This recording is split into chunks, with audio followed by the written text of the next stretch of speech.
इस्लामाबाद से divisional bureau chief Malik Nadeem की report के मुताबिक chief justice of Pakistan Umar Ata Bandial ने बुध को रिमार्क्स दिए। जुलाई में कौमी एहतसाब ब्यूरो नैब एक्ट में की गई तरमीम मशकूक थी। चीफ जस्टिस ने ये रिमार्क्स पाकिस्तान मुस्लिम लीग नवाज PMLN के जावेद लतीफ़ की गिरफ्तारी से मुतालिक आगाह करने के हुक्म को चैलेंज करने वाली नैब की अपील की समाअत के दौरान दिया। कार्रवाई के दौरान एंटी ग्राफ्ट वॉच डॉग के प्रोसिक्यूटर रिजवान सती ने दलाइल देते हुए कहा कि मुलजिम को गिरफ्तारी से कबल इत्तला देना खिलाफ कानून है। इस पर चीफ जस्टिस बंदयाल ने मौक़िफ़ इख्तियार किया कि लतीफ़ का केस इंक्वायरी के मरहले में है और इस मरहले में मुलजिम को गिरफ्तार नहीं किया जा सकता। Divisional bureau chief Malik Nadeem की रिपोर्ट के मुताबिक इस्लामाबाद हाई कोर्ट ने तोशाखाना केस में पाकिस्तान तहरीक इंसाफ के चेयरमैन इमरान खान की सज़ा के खिलाफ अपील की समाअत 24 अगस्त तक मुलतवी करते हुए इलेक्शन कमीशन ऑफ पाकिस्तान को कागजात जमा करवाने का वक्त दे दिया। Case record chief justice Aamir Farooq और जस्टिस तारिक महमूद जहांगीरी पर मुश्तमिल बेंच ने ट्रायल कोर्ट के फैसले के खिलाफ PTI चेयरमैन की अपील की समाअत की और फ्रीकीन को नोटिस भेजे। Divisional bureau chief Malik Nadeem की रिपोर्ट के मुताबिक चीनी नाज़िम अलामोर पिंग टिंगसो ने आज FM जलील जलानी से मुलाकात की। उन्होंने पाकिस्तान और चीन के दरमियान all weather strategic cooperative partnership को मजीद मजबूत बनाने के अज़म का अदा किया। Divisional bureau chief Malik Nadeem की रिपोर्ट के मुताबिक KPUS M2 डोनाल्ड ब्लूम ने आज FM जलील जलानी से मुलाकात की। उन्होंने दो तरफा ताल्लुकात की सूरत हाल पर तबादला ख्याल किया। दो तरफा ताल्लुकात के ट्रैक को पॉजिटिव नोट किया। उन्होंने इक्तिसादी ताउन और सिक्योरिटी ताउन को मजीद गहरा करने पर इत्तफाक किया।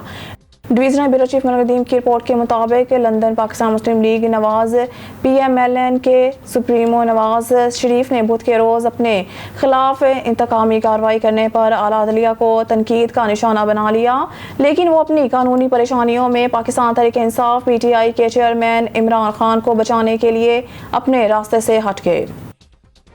Divisional bureau chief Malik Nadeem की रिपोर्ट के मुताबिक पाकिस्तान इंटरनेशनल एयरलाइंस की तवील अरसे से जारी निजकारी के दौरान हवाई अड्डे के शोबे में वाक़यात तेज़ी से आगे बढ़ रहे हैं। ये कतर 2022 इन्वेस्टमेंट अथॉरिटी ने उम्मीद पैदा की कि पाकिस्तान के कुछ हवाई अड्डों की निजकारी की जा सकती है, जब इसे ये बताया जाए कि वो कराची और इस्लामाबाद हवाई अड्डों की तरफ मुतवज्जा हैं। अब हुकूमत ने दारुल हुकूमत इस्लामाबाद के हवाई अड्डे को चलाने के लिए 15 साल की रियायत के लिए तकनीकी और मालियाती तजावीज़ तलब की हैं।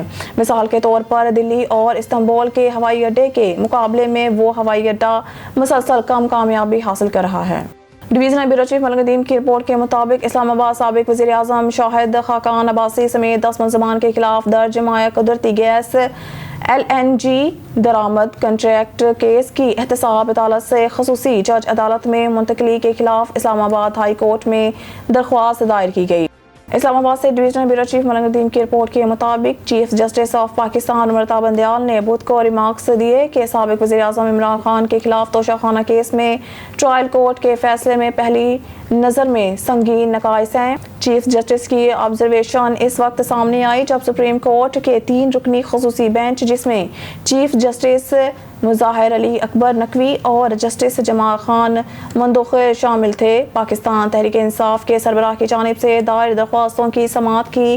तोशाखाना केस में इनकी सज़ा ट्रायल कोर्ट 8 की समाअत के दौरान अदालत उस्मा ने इस मुकदमे में इमरान खान को 3 साल कैद की सज़ा सुनाने वाले ट्रायल कोर्ट के फैसले पर सवालात उठाए।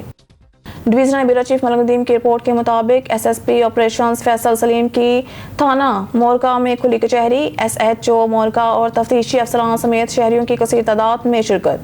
SSP ऑपरेशंस ने शहरियों के मसाइल सुनकर इनके हल के लिए अहकाम जारी किए और दिए गए टाइम फ्रेम में कार्रवाई करके रिपोर्ट पेश करने की हिदायत दी। SSP ऑपरेशंस फैसल सलीम ने खुली कचहरी के बाद थाना मोरका का भी दौरा किया। दौरे के दौरान फ्रंट डेस्क, रिकॉर्ड हवालात, थाना की बिल्डिंग्स और सफाई के निज़ाम में दीगर मुतल्लिका अमूर का तफसीली जायजा लिया।